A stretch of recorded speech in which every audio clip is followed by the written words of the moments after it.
Alors nous célébrerons à la fin de ce culte, nous procéderons au baptême de Pascal.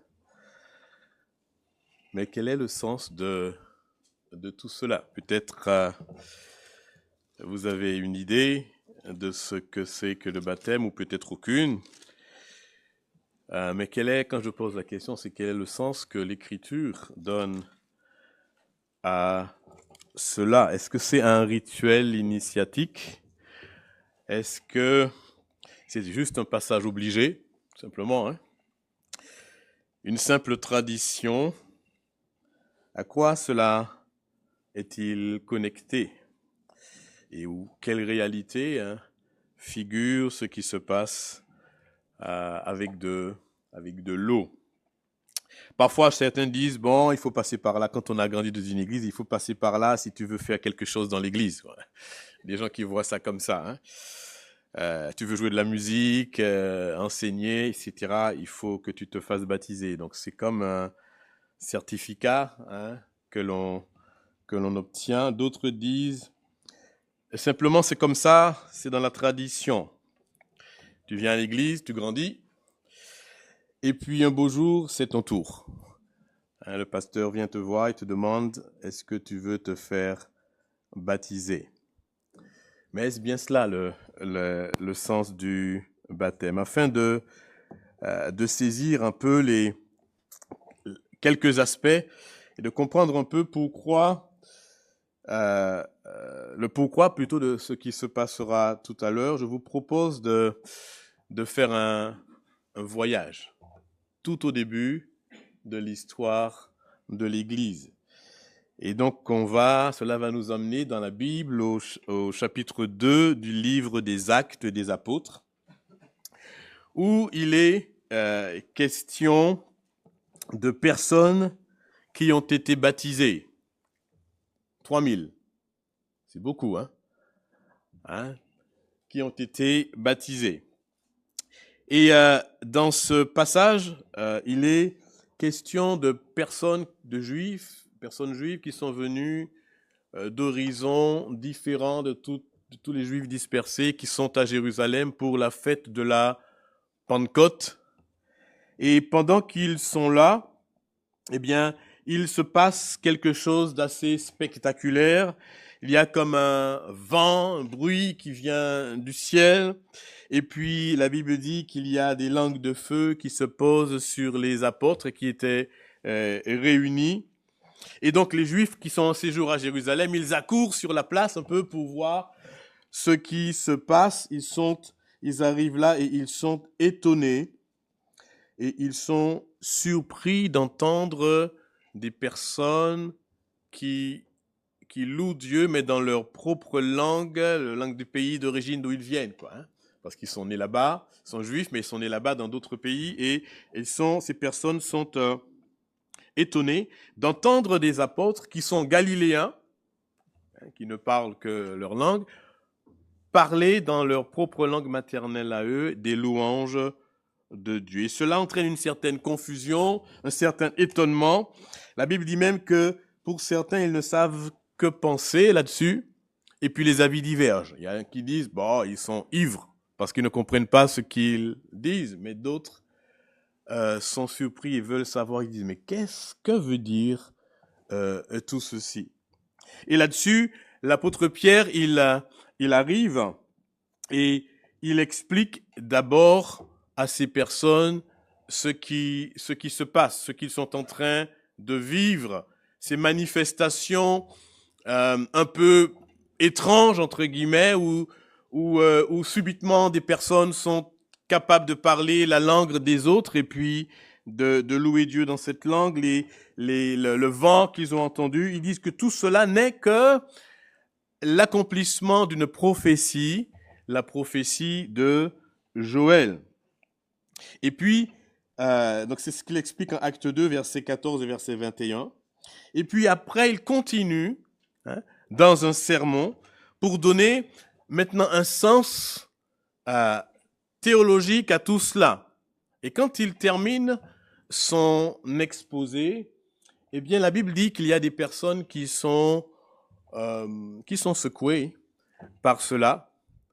Et l'apôtre Pierre les appelle à faire quelque chose de particulier. Nous allons voir cela.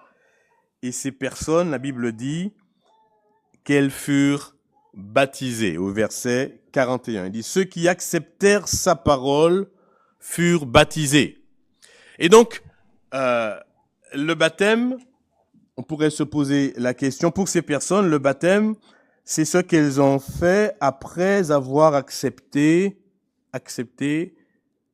la parole qu'elles ont entendue. Et on va se poser la question, on va prendre les choses en sens inverse, on va aller chercher quelles paroles ils ont entendues et considérer comment ils sont arrivés au baptême. C'est pour cela qu'on a intitulé notre méditation ce matin « De la parole reçue au baptême ». Quelles paroles ils ont reçues? Donc si vous regardez Actes chapitre 2, verset 41, vous lisez ici Actes chapitre 2 et au verset 41, il est dit « Ceux qui acceptèrent sa parole furent baptisés et en ce jour-là, le nombre des disciples augmenta d'environ 3000 âmes. » C'est beaucoup de personnes. Alors, comment sont-elles passées de la parole au baptême?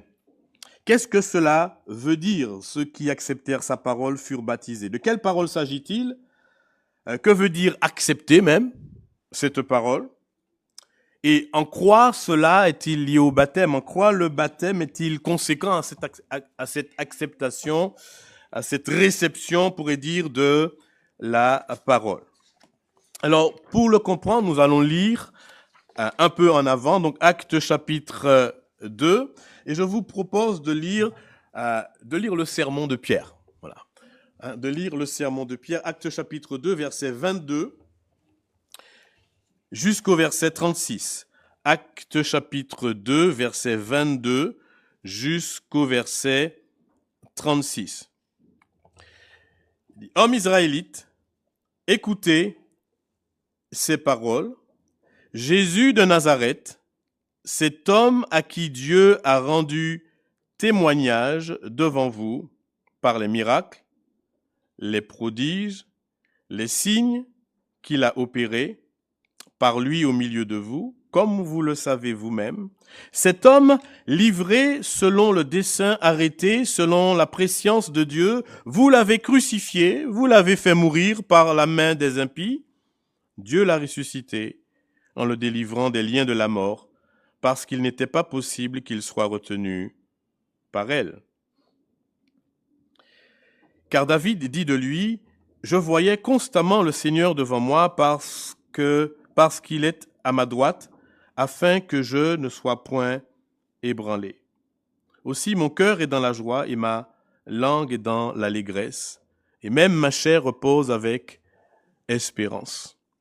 Car tu n'abandonneras pas mon âme, dans le séjour des morts, tu ne permettras pas que ton sein voie la corruption. Tu m'as fait connaître les sentiers de la vie, et tu me remplis de joie par ta présence. »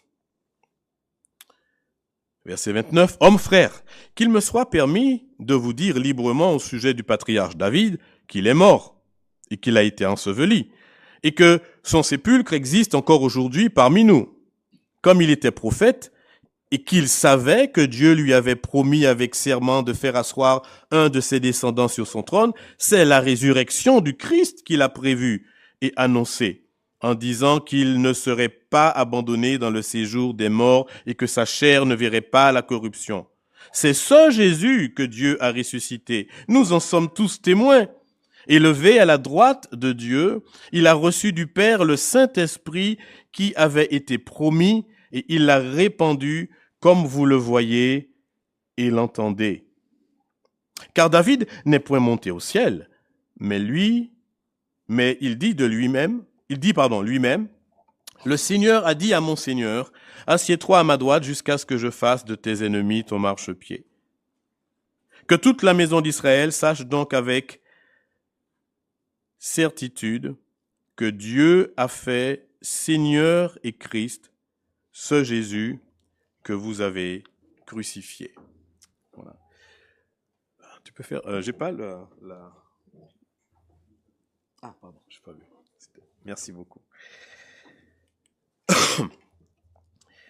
Donc, ce que nous voulons considérer en premier, quand nous considérons ce passage ce matin, c'est trois choses en rapport avec cette parole qui a été annoncée. Parce que notre texte dit, un peu plus loin, que ceux qui acceptèrent sa parole furent baptisés.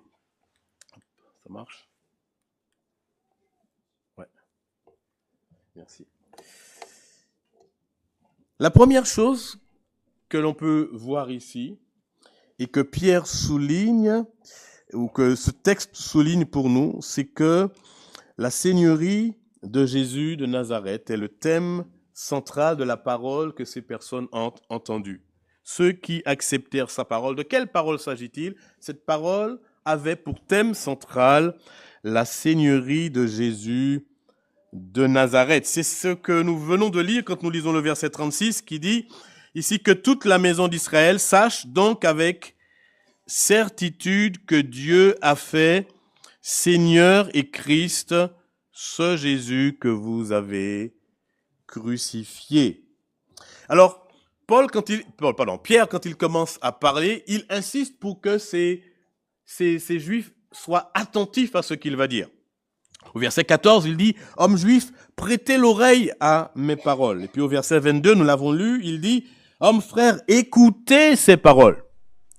Soyez attentifs à ce que je vais vous dire. Et ce qu'il dit et puis après il dit au verset 29, « Hommes frères, qu'il me soit permis de vous dire ».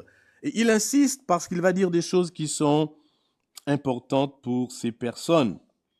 Et nous saisissons que au centre de cette parole, ce qu'il souligne, c'est que ce Jésus que vous avez crucifié, eh bien Dieu l'a fait Seigneur et Christ. Au centre de ce message, c'est la personne de Jésus-Christ. Regardez au verset 22. Hommes israélites, écoutez ces paroles. Jésus, c'est comme ça que commence son sermon, si j'ose dire. Jésus de Nazareth. Et puis tout le long, on ne va pas relire le passage, mais tout le long, si vous avez été attentifs, il est question de lui, n'est-ce pas? Il dit, ce Jésus, cet homme, au verset 32, il dit, ce Jésus que Dieu a ressuscité, et au verset 36, il dit, ce Jésus que vous avez crucifié, il attire leur attention sur Jésus, le personnage, j'ose dire, historique, le Jésus historique qui a vécu, c'est-à-dire celui qu'ils ont crucifié. Donc, il les ramène à un événement historique qui s'est passé il n'y a pas très longtemps et qui concerne Jésus de Nazareth. Et Pierre présente Jésus dans sa mort et sa résurrection. D'un côté, à chaque fois il insiste sur le fait qu'il est mort et que Dieu l'a ressuscité. Ce Jésus, d'accord, qui a été livré selon le dessein de Dieu. Vous l'avez crucifié, vous l'avez fait mourir, mais Dieu l'a ressuscité. Et puis, au verset 32, il dit « Ce Jésus que Dieu a ressuscité », encore une fois, donc quelque part, vous l'avez fait mourir, Dieu l'a ressuscité. Et puis, il parle au verset 36 en disant « Ce Jésus que vous avez crucifié, c'est lui que Dieu a fait Seigneur et Christ. » Donc, il présente Jésus dans sa mort et dans sa résurrection, mais et il présente les choses surtout je vais dire par un contraste. Il met d'un côté en évidence le fait que eux l'ont fait mourir, mais que Dieu l'a ressuscité. Eux l'ont rejeté, mais Dieu l'a accueilli. Et quelque part, on a l'impression que Pierre est en train de dire qu'il y a une différence, il met en évidence une différence d'appréciation sur la personne de Jésus. Différence d'appréciation de la part des hommes, des Juifs eux-mêmes, et puis de Dieu d'autre part. Ces Juifs, à cette époque, n'ont pas cru que Jésus était le Messie. Ils n'ont pas cru qu'il venait de lui. Ici. Ils l'ont crucifié et ils ont pensé faire une chose bonne et juste. Mais Pierre leur dit, vous l'avez crucifié, vous l'avez fait mourir par la main des impies, mais Dieu l'a ressuscité.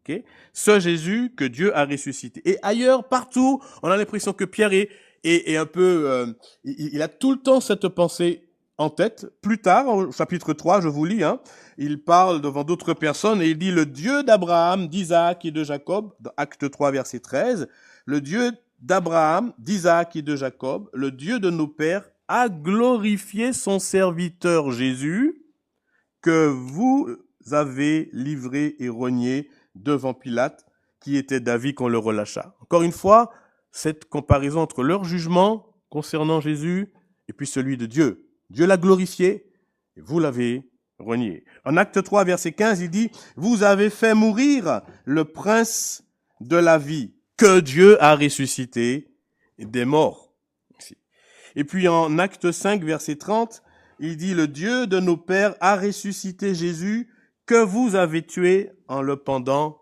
au bois. » C'est comme s'il ne voulait pas que ces hommes oublient leur responsabilité dans la mort de Jésus ou leur différence d'appréciation de la personne de Jésus par rapport à ce que Dieu dit. Dans Actes chapitre 10, lorsque Pierre est devant Corneille, vous vous rappelez de cet épisode où Pierre va prêcher l'évangile à Corneille, il dit ceci au verset 39, il parle de Jésus, il dit « Nous sommes témoins de tout ce qu'il a fait dans le pays des Juifs et à Jérusalem. » Et puis il ajoute « Ils l'ont tué en le pendant au bois. Dieu l'a ressuscité le 3e jour et il a permis qu'il apparaisse. » Et à chaque fois, il revient sur cela, pas simplement la résurrection de Christ, pas simplement le fait qu'il soit mort, mais le fait que eux l'ont rejeté et que Dieu, lui, l'a accueilli. Celui qu'ils ont rejeté, c'est précisément celui que Dieu a envoyé. C'est précisément celui que Dieu a choisi. C'est précisément le Messie. Et donc, Pierre souligne avec force que ce qu'ils voient et ce qu'ils entendent, c'est l'accomplissement d'une prophétie. Mais après, il arrive vite dans les versets que nous considérons pour montrer que ce qu'ils ont vu et ce qu'ils ont entendu concerne Jésus-Christ, celui qu'ils ont rejeté, celui qu'ils ont crucifié, celui qu'ils ont renié. Et au verset 33 de Acte 2, il dit « C'est ce Jésus que Dieu a ressuscité, nous en sommes tous témoins, élevé à la droite de Dieu, il a reçu du Père le Saint-Esprit qui avait été promis, et il l'a répandu comme vous le voyez et l'entendez. » Et donc, il a montré à travers les textes de l'Ancien Testament que les Juifs connaissaient bien, que Jésus, cet homme, est bien le Messie promis et attendu par toute la nation. Mais, en même temps, il a été rejeté. Et il dit, en conclusion au verset 36, que toute cette maison d'Israël sache avec certitude, c'est-à-dire il ne peut avoir aucun doute que le Jésus historique, cet homme que vous avez crucifié, Dieu l'a fait Seigneur et Christ. Il ne peut y avoir aucun doute là-dessus. Jésus est Seigneur et Christ. Il a été fait Seigneur et Christ par Dieu. Et donc Pierre met ces hommes en face de leur péché. Et en quoi a consisté ce péché? Dans le fait qu'ils ont rejeté celui qui est le Seigneur. Il montre cette seigneurie à travers ce qu'il dit de Jésus-Christ, ce Jésus de Nazareth, et en même temps, il les expose à leur péché qui a consisté à rejeter celui que Dieu a choisi et a envoyé. Et cela nous pousse à une question, c'est quoi la quintessence du péché même? C'est quoi le péché réduit de manière la plus irréductible? Ce ne sont pas les vols, les adultères, le meurtre ou le mensonge. Tout ça, c'est péché. Tout ça sont des péchés. Mais notez que Pierre ne dit pas « vous avez menti ». Il ne dit pas « vous avez volé ». Il ne dit pas « vous avez tué ». Il ne dit pas « vous n'avez pas été fidèle ». Il dit simplement « vous avez rejeté, renié celui que Dieu a choisi. Et donc, la quintessence du péché, c'est le rejet de celui qui a été fait par Dieu, Seigneur et Christ. Lorsque je suis indifférent à l'égard de Jésus de Nazareth, je le rejette. Et ça, c'est le comble du péché. Tout le reste ne sont que des manifestations du péché qui consiste à rejeter Christ. Lorsque je ferme l'oreille pour ne pas entendre les paroles, je rejette Jésus-Christ. Je rejette celui que Dieu a choisi. Et donc, cette parole qu'ils ont entendue concerne Christ dans sa seigneurie, dans le fait qu'il est vraiment Jésus, le Jésus historique de Nazareth, dans le fait qu'il est vraiment le Seigneur, le Messie, élevé par Dieu, glorifié par Dieu, mais qu'en même temps, eux, ils ont rejeté.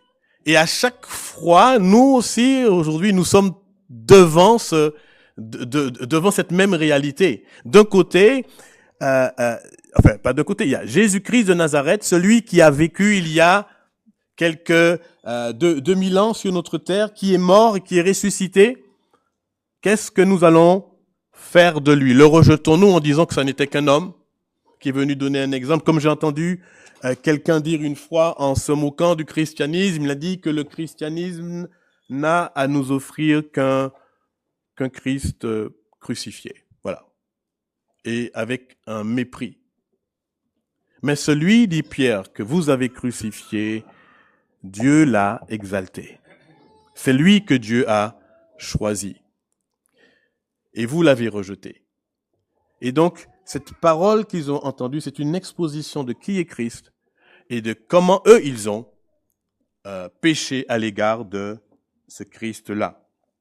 Deuxième chose que nous voulons considérer ici, c'est l'effet qu'a eu cette parole sur ces personnes. Et on voit qu'elles se sont, pour aller vite, repenties. Et donc la repentance est l'effet, peut-être la réponse qu'il faudrait à la parole de Dieu. La repentance, c'est l'effet de l'acceptation de cette parole chez ces personnes. Au verset 37 à 40, nous allons lire. Verset 37 à 40, nous lisons ceci. Alors Pierre, ouvrant la bouche, dit en vérité, je reconnais que Dieu ne fait point de favoritisme. Pardon, je lis pas au bon endroit, je pense. Je suis dans le pas bon chapitre. Verset 37, pardon, chapitre 2. Après avoir entendu ce discours, ils eurent le cœur vivement touché, et ils dirent à Pierre et aux autres apôtres, « Hommes, frères, que ferons-nous » Et Pierre leur dit, « Repentez-vous, et que chacun de vous soit baptisé au nom de Jésus, Christ, à cause du pardon de vos péchés, et vous recevrez le don du Saint-Esprit. Car la promesse est pour vous et pour vos enfants, et pour tous ceux qui sont au loin, en aussi grand nombre que le Seigneur Dieu les appellera. » Et par plusieurs autres paroles, il les conjurait et les exhortait, disant, « Sauvez-vous de cette génération perverse. » Et ceux qui acceptèrent sa parole furent baptisés. Après avoir entendu ce discours, nous dit le texte, ils eurent le cœur vivement touché. Ça veut dire vivement piqué, transpercé. C'est comme une violente douleur. Quelque chose s'est passé en eux après avoir entendu ce discours de Pierre, après cette exposition où il présente Christ dans sa seigneurie et leur péché à l'égard de Christ dans le rejet qu'ils ont eu. Et donc ces personnes qui étaient au début dans la confusion sont maintenant sous l'effet de la conviction. Et ils sont percés dans leur fort intérieur et leur questionnement du départ, qui était juste de la curiosité, ici s'est transformé en une prise de conscience qu'ils ont fait quelque chose qui est grave. Et cela se sent dans la question qu'ils posent. Ils disent, « Hommes frères », vous avez vu la question du verset 37, il dit, « Hommes frères, que ferons-nous » Ils sont là sous cette conviction à la fois qui est un acte, qui est par la parole qu'ils ont entendue et par le Saint-Esprit. L'apôtre Pierre parle, le verset 4 dit qu'il était rempli du Saint-Esprit. Et sous l'effet de l'Esprit et de la parole, ils sont sous une pleine conviction, avec un remords qu'ils ont rejeté, celui qu'ils attendaient en fait, celui que Dieu a envoyé, qu'ils se sont trompés sur son compte. Comme a dit quelqu'un, ils sont du mauvais côté de la chose, ici. Et leur question est la suivante: hommes, frères, que ferons-nous?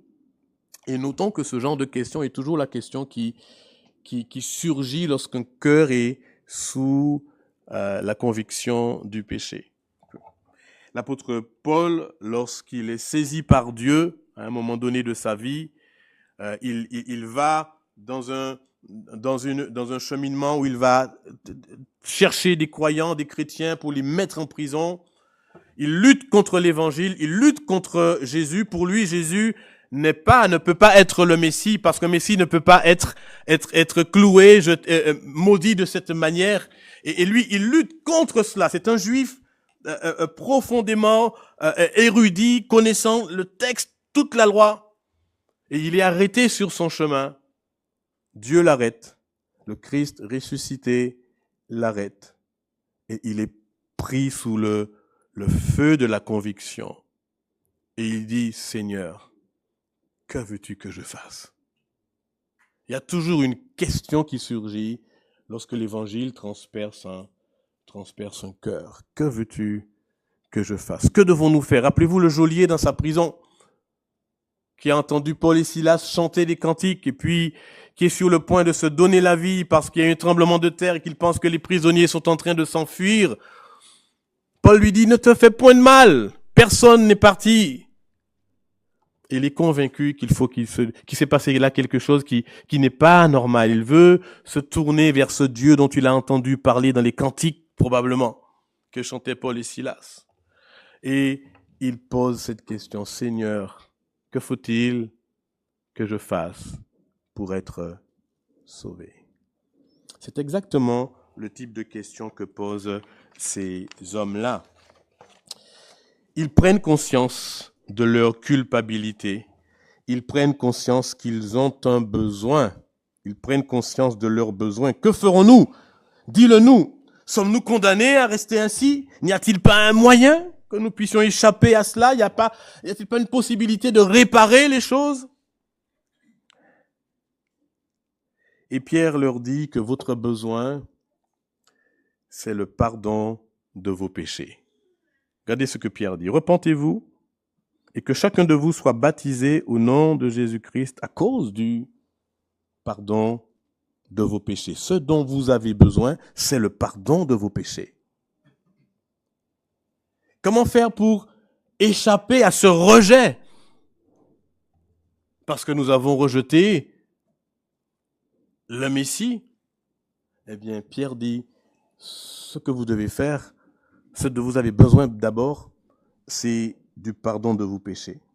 Et puis ce que vous devez faire, c'est de vous repentir. Vous devez vous repentir parce que vous avez besoin du pardon de vos péchés. Il n'y a rien d'autre que vous puissiez faire. La conviction toute seule n'est pas suffisante. Pierre ne dit pas, bon, c'est bien, vous êtes convaincu, au moins c'est déjà pas mal. Au moins vous avez conscience des choses. Moi, au moins j'ai la conscience des choses. Oui, Pierre ne dit pas, c'est pas mal, ça suffit pour aujourd'hui. On verra là. Non, tout de suite il dit, ce dont vous avez besoin, c'est du pardon de vos péchés et de repentance. Repentez-vous et soyez baptisés. Comme s'il disait, vous avez besoin de repentance et de baptême aussi.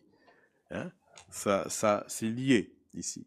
Et donc, Pierre exprime ce besoin dans sa réponse. Qu'est-ce que la repentance?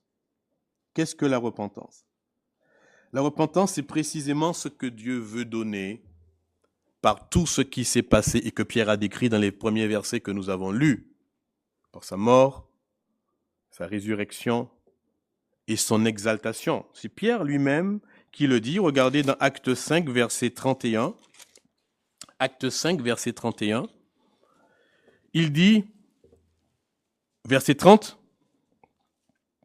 le Dieu de nos pères, donc le Dieu de nos pères, Paul parle, je crois, devant, c'est au moment de la persécution de l'Église, hein, devant des responsables juifs, il dit, le Dieu de nos pères a ressuscité Jésus, encore une fois, qu'est-ce que vous avez fait? Que vous avez tué en le pendant au bois. Toujours, il maintient ce rapport-là. Hein? Vous êtes responsable de cela. C'est votre péché.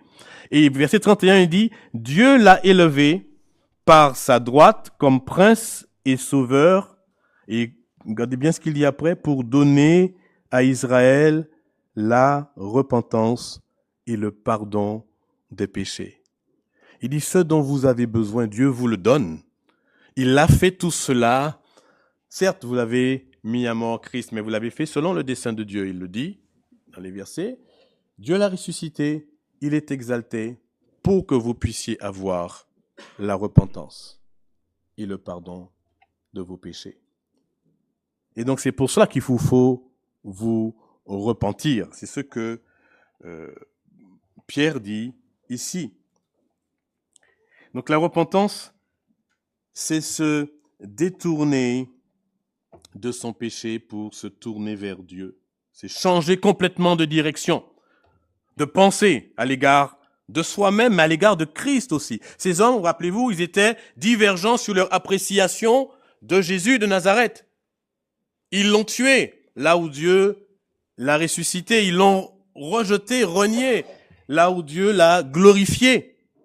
Et maintenant, se repentir, c'est venir en accord avec la pensée de Dieu. C'est recevoir ce que Dieu dit de nous. L'apôtre Pierre dit, vous avez péché, vous avez renié. Dit oui, c'est vrai. Et puis, il dit, Jésus est le Messie, le Sauveur que Dieu a promis. Il l'a élevé, on l'a lu tout à l'heure, hein, il l'a élevé ici au rang de Sauveur. Ici. Eh bien, nous devons dire, oui, c'est cela. Je reçois cela. Donc, se repentir, c'est abandonner toute sa manière de penser et se tourner vers Christ, vers Dieu et recevoir, penser comme Dieu pense, croire ce que Dieu croit, dire oui à ce qu'il dit. Quand il dit que je suis pécheur, je l'accepte, je suis un pécheur perdu, destiné à l'enfer à moins que je ne me tourne vers lui. C'est ce qu'il dit. Il dit que le seul moyen de salut, c'est Jésus-Christ. Je dois croire que le seul moyen de salut, c'est Jésus-Christ et me tourner vers lui. Je me tourne dans sa direction. J'abandonne la direction qui est la mienne. C'est comme cela que ces hommes ont reçu la parole. Pour eux, recevoir la parole, accepter cette parole, comme il est dit au verset 41, c'était se repentir comme l'apôtre Pierre les a exhortés à faire. Ils se sont détournés complètement de leur ancienne manière de vivre. Dans 1 Thessaloniciens 2,13, il est question pendant 1 Thessaloniciens 1, versets 9 et 10, on va lire ça. 1 Thessaloniciens 1, versets 9 et 10 d'abord. 1 Thessaloniciens 1, verset 9. Nous lisons ceci. L'apôtre Paul dit, on raconte à notre sujet quel accès nous avons eu auprès de vous et comment vous vous êtes convertis à Dieu. On pourrait dire conversion, la repentance ici, c'est quoi? Il dit, comment vous vous êtes convertis à Dieu? Eh bien, c'est en abandonnant les idoles pour servir le Dieu vivant et vrai. Et les idoles, sont souvent nos manières de penser, notre manière de considérer Christ, de considérer Jésus. Il dit, vous êtes changés de ça et vous vous êtes tournés pour servir le Dieu vivant et vrai et pour attendre des cieux son Fils qu'il a ressuscité des morts. Encore une fois, ce thème de la résurrection toujours présent ici. Qui nous délivre de la colère à venir. C'est ça, se repentir. Abandonner ses pensées, ses idoles, se tourner vers Christ et s'attendre à Christ comme seule protection contre la colère de Dieu qui vient. Recevoir la parole de Dieu, c'est quand on l'écoute, ne pas la prendre simplement comme une parole d'homme. Ces hommes qui étaient sous le feu de la conviction, ils n'ont pas dit « Ouais, bon, ça c'est Pierre avec son analyse des choses. » C'est ce qu'ils croient. Ils l'ont reçu comme étant la parole de Dieu. 1 Thessaloniciens 2, si vous y êtes, c'est juste à côté. Il dit ceci, au verset 13, l'apôtre Paul dit « C'est pourquoi nous rendons continuellement grâce à Dieu de ce que, en recevant la parole de Dieu, il parle de ces Thessaloniciens, vous l'avez que nous vous avons fait entendre. » Donc c'est toujours la parole que Paul a fait entendre à ces personnes. Il dit, vous l'avez reçue non comme la parole des hommes, mais ainsi qu'elle l'est véritablement, comme la parole de Dieu qui agit en vous qui croyez. Comment ils ont reçu la parole? Non pas avec légèreté, non pas en disant que c'est une parole humaine, non pas en disant, ouais, c'est un gars qui parle, Paul raconte ce qu'il veut. Non, ils l'ont reçu en étant convaincus que ce Paul a dit, c'est la parole de Dieu même. Et en la recevant ainsi, eh bien, il dit que cette parole, elle agit dans le cœur de celui qui exerce la foi. Elle est vivante et elle agit dans le cœur. Voilà comment ces hommes, certainement du temps de Pierre, ont reçu, qui ont été baptisés, ont reçu ces choses. Ils ont accepté la parole, ils l'ont accepté non pas simplement comme venant de Pierre, mais comme étant la parole de Dieu. Ils se sont détournés de leur ancienne manière de vivre, de leurs anciennes pensées concernant Christ, concernant Jésus de Nazareth. Ils l'ont reçu, accepté qu'il est le Messie, ils se sont repentis, ils ont exercé la foi et cette parole a agi en eux. Et l'Écriture, c'est pour ça que l'Écriture nous commande souvent, il dit, gardez-vous, dans Hébreux 12, de refuser d'entendre celui qui parle. C'est ça que ces hommes avaient fait avant. Oh, nous t'entendrons là-dessus une autre fois. Parfois, ils disent comme ça, n'est-ce pas, à l'époque de Jésus. Et l'Épître aux Hébreux, chapitre 12, 25, dit, gardez-vous de refuser d'entendre celui qui parle. Car si ceux-là n'ont pas échappé qui refusèrent d'entendre celui qui publiait les oracles sur la terre, combien moins échapperons-nous si nous nous détournons de celui qui parle du haut des cieux. Pour ces hommes, ils ont entendu écouter la parole de celui qui parle du haut des cieux, même si elle venait par Pierre. Et ils l'ont reçue. Pour les Thessaloniciens, ils ont reçu la parole comme venant de Dieu, d'en haut, même si elle était passée à travers l'apôtre Paul. Et nous, aujourd'hui, comment écoutons-nous la parole de Dieu? Lorsqu'elle vient par un serviteur terrestre, la rejetons-nous? Refusons-nous d'entendre? Il y a un terrible avertissement ici. Combien moins échapperons-nous? Ceux qui ont fait ça avec des hommes sur la terre, ils disent, on subit un jugement. Combien moins échapperons-nous si nous nous détournons de celui qui parle du haut des cieux, si nous rejetons Christ comme le Messie, comme le Sauveur? Et comment est-ce que nous allons échapper? Dieu lui-même dit ceci, et je termine pour cette section-là, il dit, en Acte 17, 30, l'apôtre Paul dit que Dieu, sans tenir compte des temps d'ignorance, annonce maintenant à tous les hommes, en tout lieu, qu'ils aient à se repentir. C'est Dieu lui-même qu'il dit. Il dit parce qu'il a fixé un jour où il jugera le monde selon sa justice, par l'homme qu'il a désigné, ce dont il a donné une preuve certaine en le ressuscitant des morts. C'est pour ça que Pierre parle de la mort et de la résurrection de Christ. C'est pas simplement un événement historique. C'est un événement historique qui est plein, qui est pénétré d'une vérité théologique. Ce texte-là, il dit, Dieu lui-même appelle les hommes à se repentir parce que Dieu va juger le monde par celui que l'on rejette la plupart du temps, par Jésus-Christ. Et il dit qu'il a donné à tous une preuve certaine de cela en le ressuscitant des morts. Donc la résurrection de Christ est la preuve qu'il est celui par qui Dieu va juger le monde. Et comme nous l'avons entendu ce matin, la seule chose que nous devons faire, c'est de nous repentir et venir nous réfugier dans les bras de ce juge, recevoir Christ tel qu'il est réellement. Et puis troisièmement, ici, le texte nous dit que ceux qui écoutèrent sa parole furent baptisés. Et on peut dire ici que le baptême est l'expression visible de la foi qu'ils ont eue dans cette parole. Le baptême comme expression visible de la foi dans la parole. Alors le baptême, ça veut dire, baptiser veut dire immerger. C'est de l'immersion, c'est plonger dans de l'eau. Hein. Tout à l'heure, le frère sera plongé dans l'eau. C'est un acte profondément physique, visible, avec un élément matériel, de l'eau. Mais il représente quelque chose de plus que ce qu'il est. Il représente une réalité bien plus grande, intérieure, invisible et spirituelle.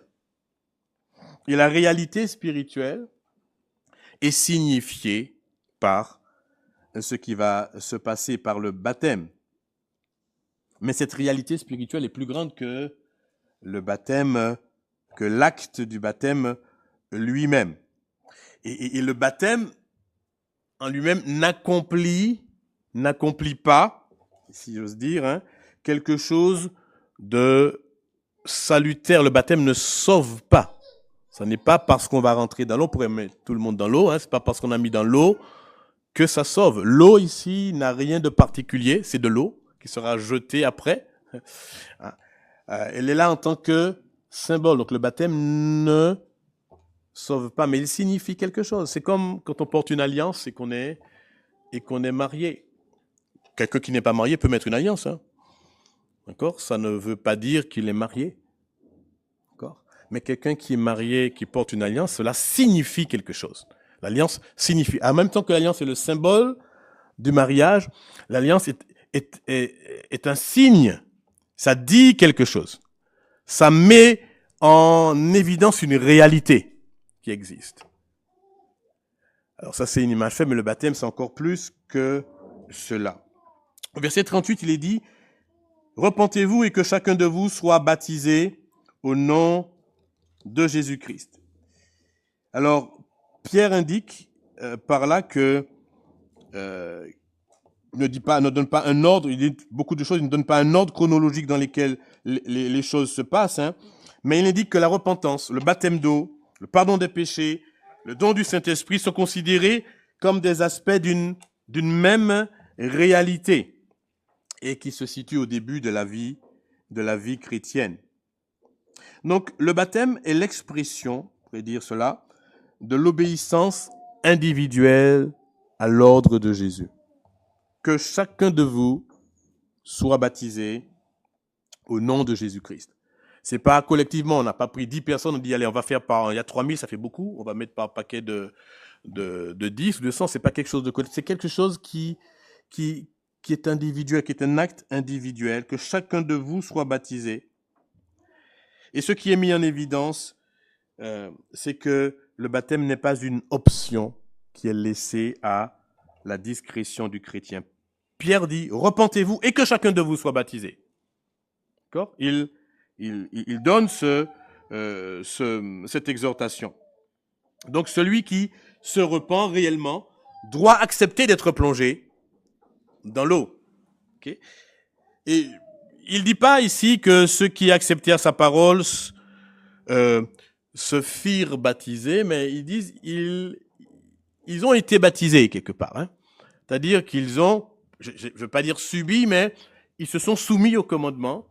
Hein. Et dans Actes, l'apôtre Pierre, quand il est chez Corneille, il ordonne même qu'on les baptise. Hein. Il ordonna qu'on les baptise, etc. Donc c'est quelque chose sur lequel on se place. Jésus a donné ce commandement. Le baptême est un commandement qui a été donné par Jésus. Allez, faites de toutes les nations des disciples, les baptisant au nom du Père, du Fils et du Saint-Esprit, et enseignez-leur à observer tout ce que je vous ai prescrit.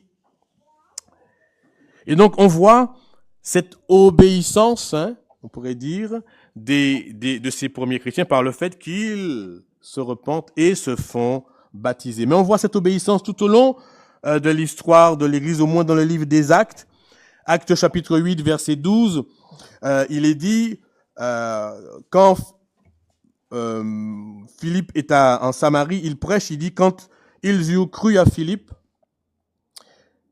qui leur annonçait la bonne nouvelle du royaume de Dieu et du nom de Jésus-Christ, hommes et femmes se firent baptiser. On peut voir qu'à chaque fois, ici, ceux qui croient se font baptiser.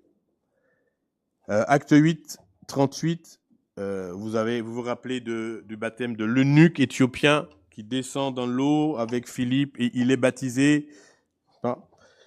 Et puis, on a d'autres passages, je ne peux pas tous les lire, mais où on voit cette obéissance, on ne voit personne en train de résister, dit non, moi je crois, je me suis repenti, mais je refuse d'être baptisé. Ici. Donc c'est le baptême vraiment ici est une soumission, on pourrait dire, au commandement de Dieu. Mais le baptême est étroitement lié aussi à la repentance et la foi. Repentez-vous et que chacun de vous. L'apôtre Pierre, il associe les deux choses. Pierre fait ici du baptême la conséquence immédiate de la repentance.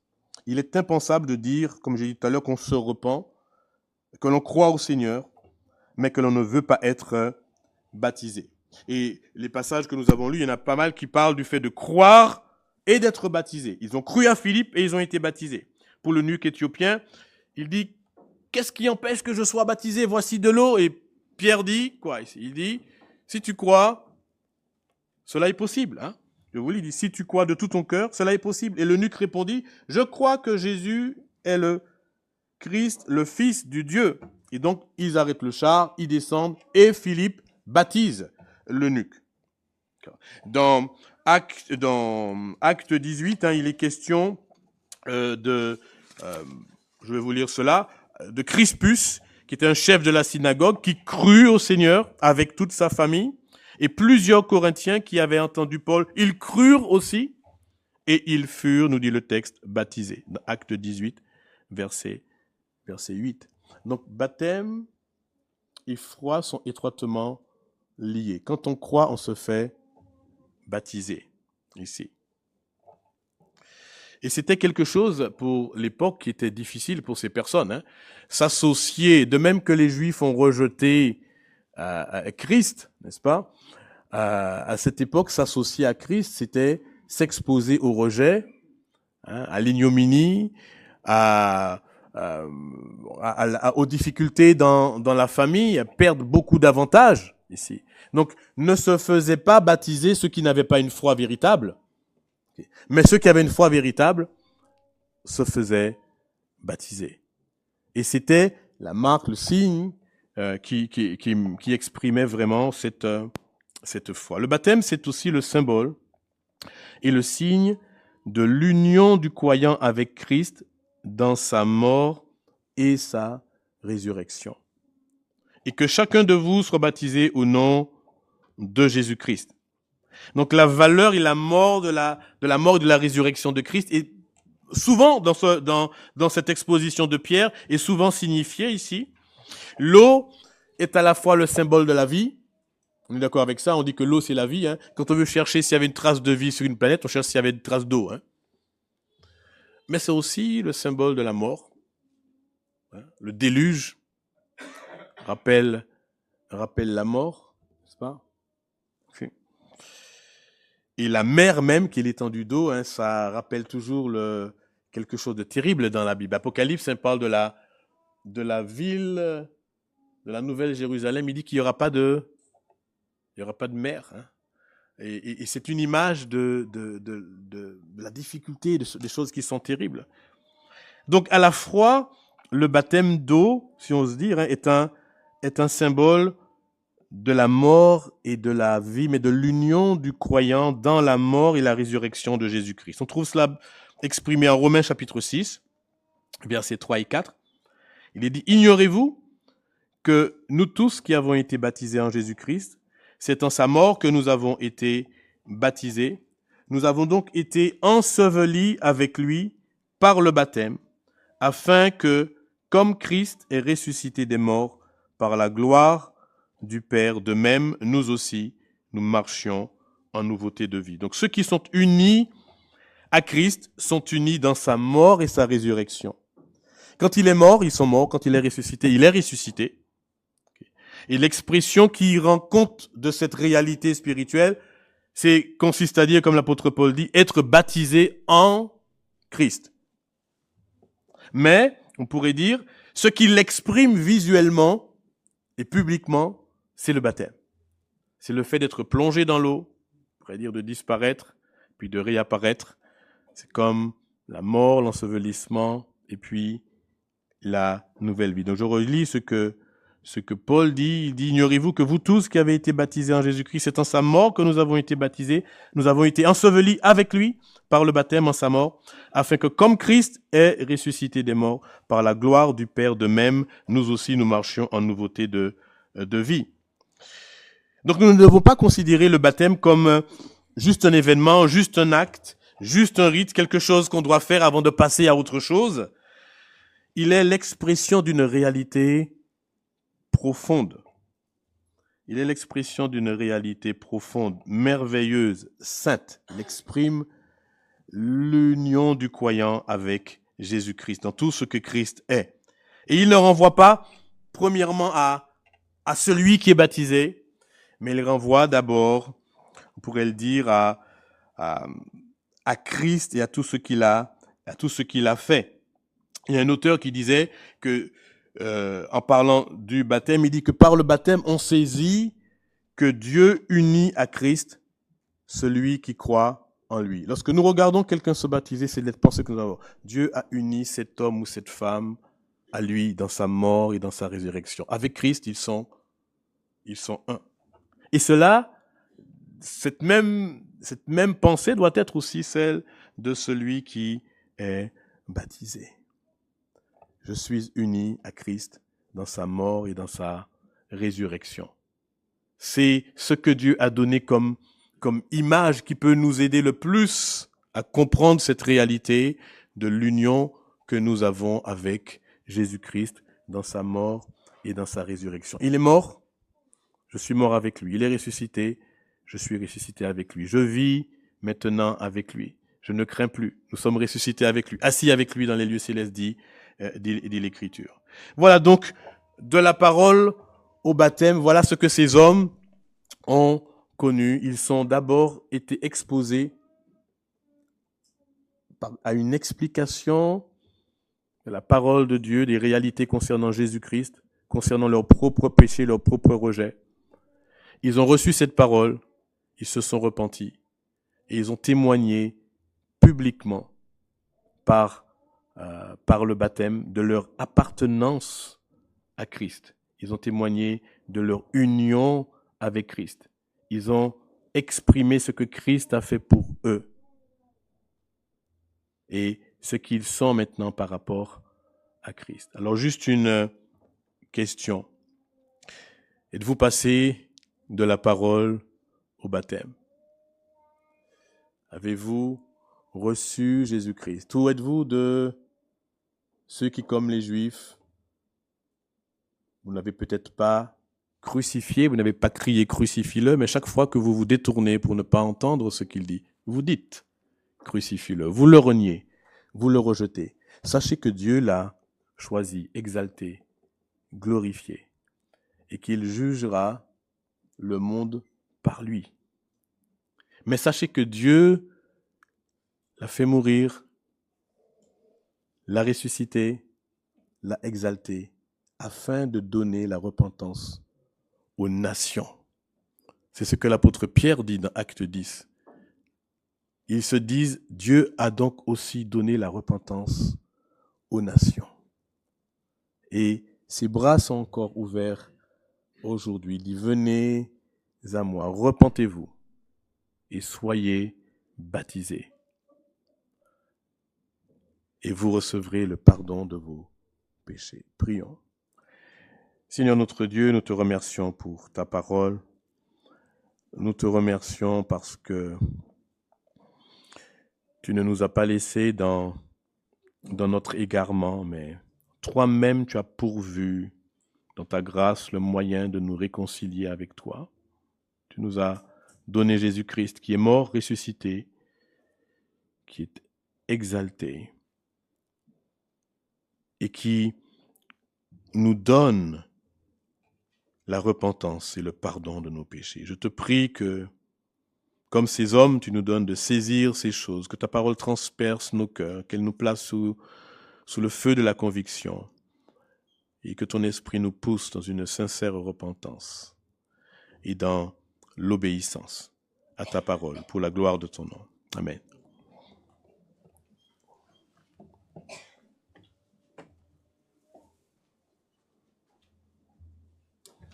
Merci pour votre attention. Merci au pasteur Albert.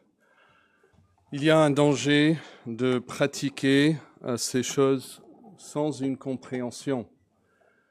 On n'a pas besoin de parler de la tradition chrétienne où certaines pratiques ont été répétées, mais sans une connaissance, et la pratique elle-même a fini par être dénaturée et déformée et n'a plus le sens qu'elle avait au début. C'est pour ça que nous prenons le temps. Et même dans les actes, vous voyez que c'est souvent à la fin de la prédication qu'il y a eu ces baptêmes. Alors la Bible dit qu'il faut faire des nations des disciples et les baptiser. Et c'est clair dans la Bible que le « les » parle non des nations, mais des disciples. Nous devons baptiser des disciples, c'est-à-dire ceux qui ont déjà confessé Christ, qui veulent suivre le Christ. Et donc nous voulons entendre le témoignage de notre frère Pascal. Je crois qu'on va aller chercher les enfants. Selva va venir préparer l'eau et je vais demander à Pascal s'il veut bien venir. Et si on peut prêter toute notre attention à notre frère pour écouter son témoignage.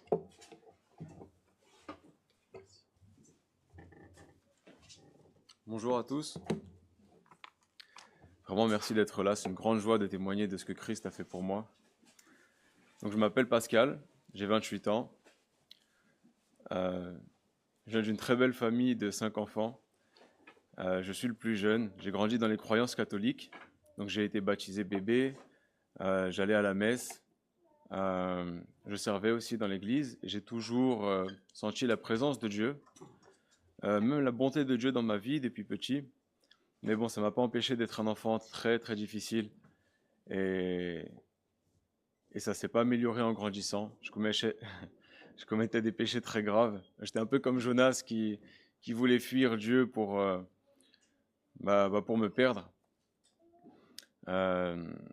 Tellement péché que même le Seigneur, dans sa grâce, quand j'avais 20 ans, m'a corrigé en me faisant aller en prison. Et je dis dans sa grâce parce que c'est là où ma foi a repris vie un petit peu.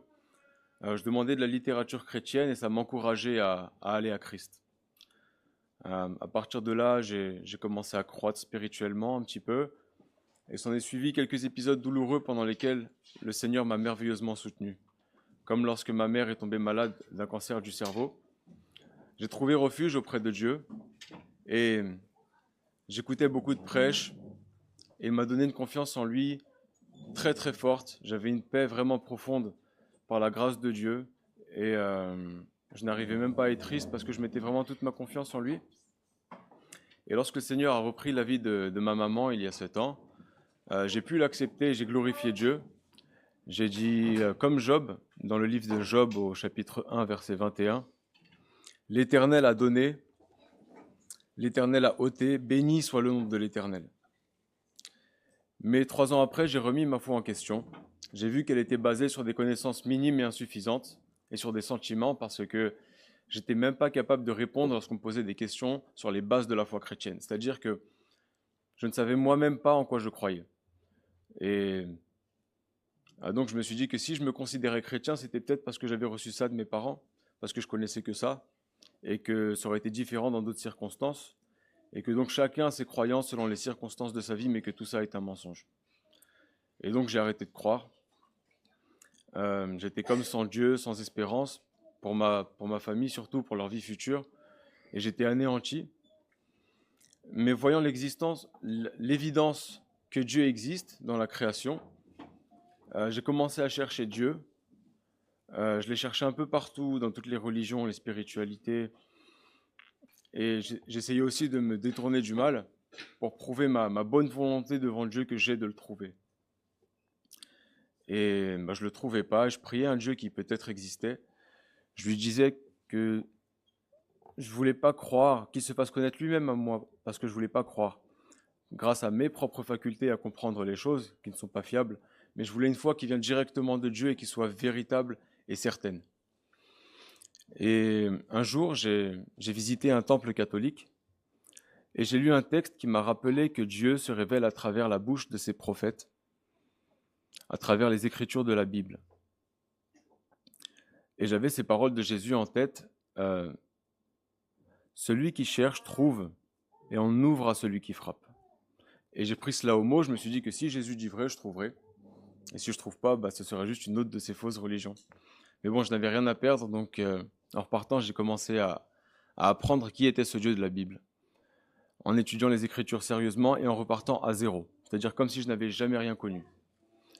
J'ai rejoint aussi un groupe d'études bibliques, et pendant ces mois à étudier, l'Esprit me révélait à travers les Écritures les profondeurs de Dieu, sa sainteté, sa sagesse, sa vérité, et je découvrais dans la personne de Jésus-Christ ce Dieu parfait que je cherchais. Je comprenais mieux son œuvre, son sacrifice, en étudiant les textes, les écrits des prophètes, et surtout les écrits de Paul, que je découvrais pour la première fois. Thessaloniciens, Galates, Philippiens.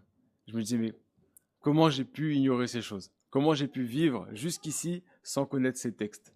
Je découvrais même dans les évangiles des paroles que Jésus-Christ avait prononcées lui-même et que je ne connaissais même pas. Et c'était merveilleux, j'avais tant de révélations à travers ces textes. Et donc j'ai commencé à... J'en suis où? Je ne sais plus. Oui, donc après tout cela, il était devenu indéniable pour moi que les 66 livres de la Bible, dans leur unité indivisible, sont la parole parfaite de Dieu. Mais je comprenais aussi, d'après ces mêmes écrits, qu'un enfant de Dieu ne pouvait pas vivre comme je vivais. Parce que j'essayais de changer, je n'y arrivais pas et j'espérais que Dieu change mon cœur. Et après pas mal de temps, j'accumulais les échecs à ce niveau-là, les chutes, les rechutes, et j'avais fini par accepter que je n'étais pas destiné au salut, parce que c'était impossible dans les conditions dans lesquelles je vivais. J'étais même convaincu d'aller en enfer, et ça me paraissait parfaitement juste. Je priais même pour que ça arrive le plus vite possible, qu'enfin le Seigneur reprenne ma vie, que j'arrête de pécher contre lui, pour qu'enfin ça s'arrête, ces péchés, quoi. Et j'ai dit au Seigneur, même si je serais jeté en enfer, je passerai le reste de mon temps sur terre à étudier et à aimer ta parole, à faire ce qui t'est agréable, à essayer bien sûr, parce que je trouve de plaisir qu'en toi. Et je ne voyais pas ce qu'il y avait de plus raisonnable à faire en attendant d'aller en enfer. Et il n'y a rien de plus passionnant que de connaître le Seigneur. Et il y avait quelques passages bibliques, enfin beaucoup même, qui m'encourageaient et me touchaient parce que je me reconnaissais dans ces passages et je me disais que même si j'étais pécheur, Dieu m'aime quand même. Comme par exemple dans la parabole du fils prodigue que Jésus raconte dans Luc chapitre 15, je vous inviterai à le lire plus tard. En le relisant, je comprenais de mieux en mieux que Dieu m'aime au-delà de tout ce que je pouvais imaginer et qu'il était prêt à me pardonner complètement, parfaitement, sans même un reproche, si je revenais à lui dans la repentance. Et j'ai commencé à croire que Jésus-Christ pouvait aussi avoir été sacrifié pour mes péchés aussi. Et donc, dans l'intention de m'encourager à la repentance, pour être conduit au baptême, pour obéir à l'ordonnance du Seigneur, j'ai cherché une église. J'ai trouvé celle-ci sur Internet, j'ai lu la confession de foi. Elle m'a paru cohérente aux Écritures. Donc j'y suis venu d'abord quelques semaines pour écouter, observer ce qui s'y passait, jusqu'à comprendre que ce qui y est prêché est conforme à la parole de Dieu, que le culte même se pratique selon la volonté de Dieu. Et au-delà de ça, vraiment, le Seigneur est à l'œuvre dans cette assemblée. Donc j'y suis resté. Et Dieu a complété ce qui manquait à ma foi, et le fait toujours, à travers les enseignements, l'accompagnement et le modèle. Excusez-moi. Et le modèle du pasteur Timothée et du pasteur Albert. À travers mes études personnelles, le rôle de chacun et chacune dans cette église, le soutien des frères Sean, François, Laurent, l'exemple de dévotion du frère David,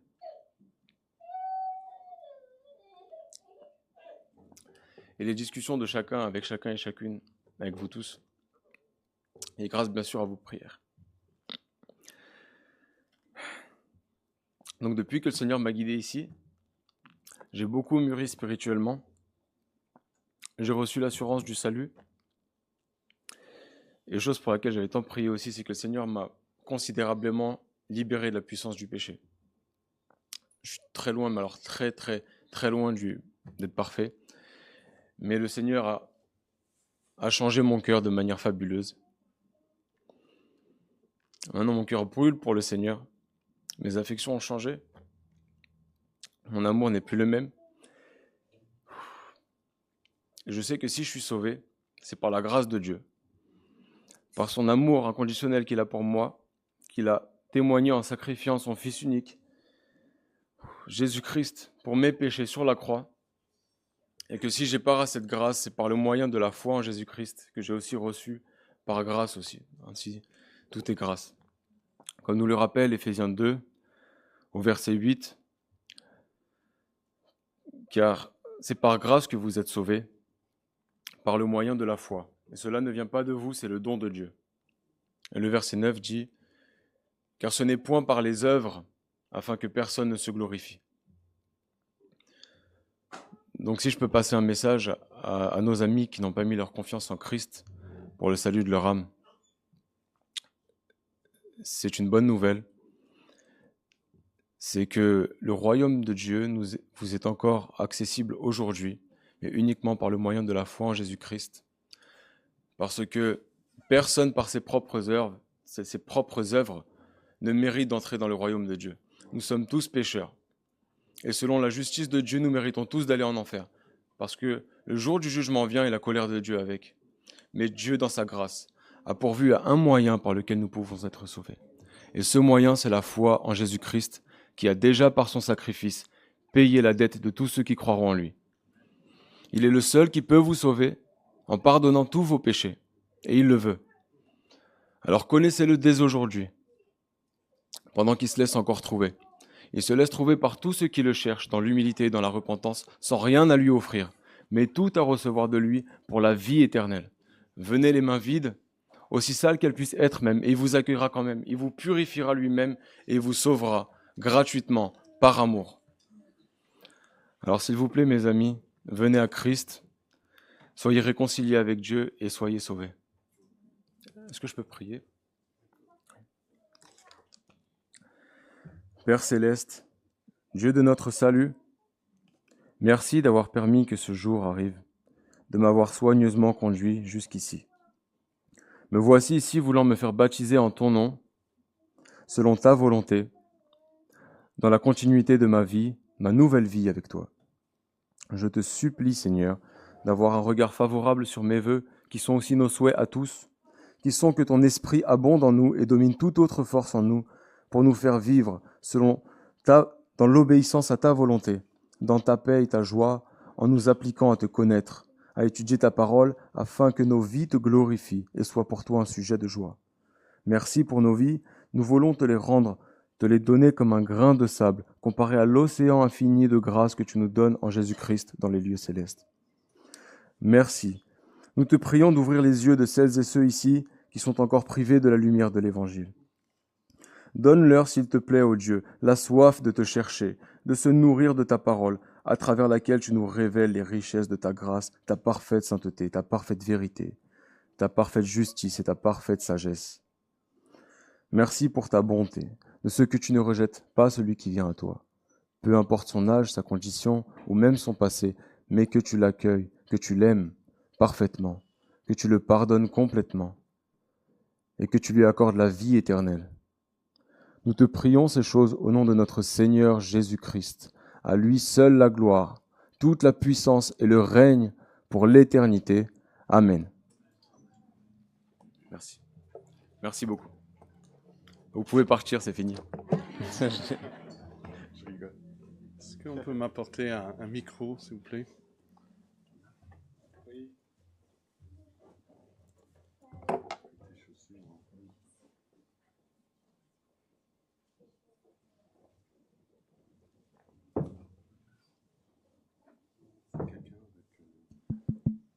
Sean, il est où? Ah, il est là.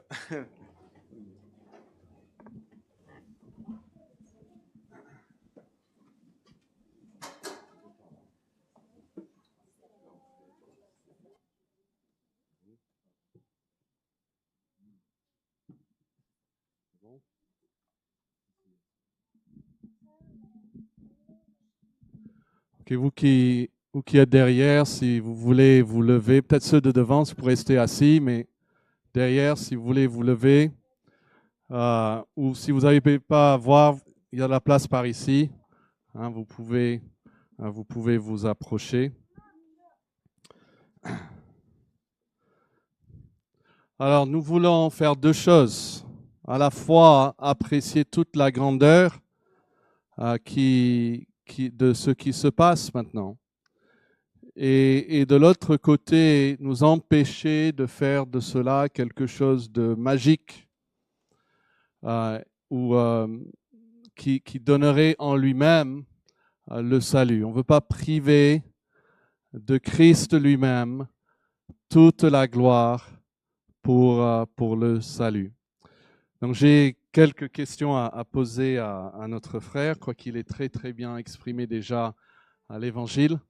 Mais je veux te demander, est-ce que tu penses que ce rite est ce qui va rendre Dieu propice et qui va, d'une manière ou d'une autre, participer au fait que Dieu décide de te sauver? Non. Est-ce que tu crois que notre Église est nécessaire pour le salut? Non. Donc, qui est le seul et en qui est-ce que toi seul tu as mis toute ta confiance? En Jésus-Christ. Amen. J'espère que c'est votre témoignage. On va demander aux frères donc de s'asseoir.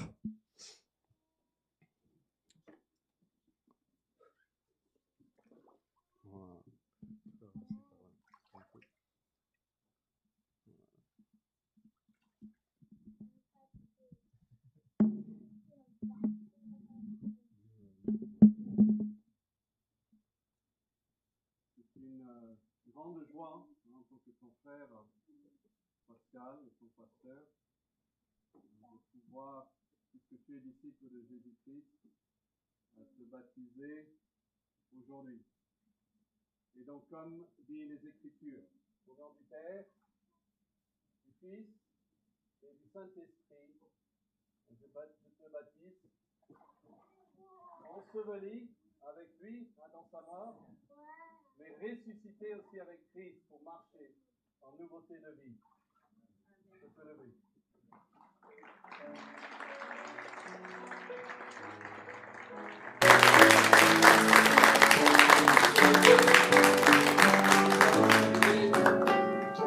La première strophe ensemble. Vêtu de Christ, c'est le cantique que Pascal a choisi pour son baptême. Donc chantons avec lui. Vous pouvez suivre les mots ici sur le mur, Pascal. Vêtu de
Je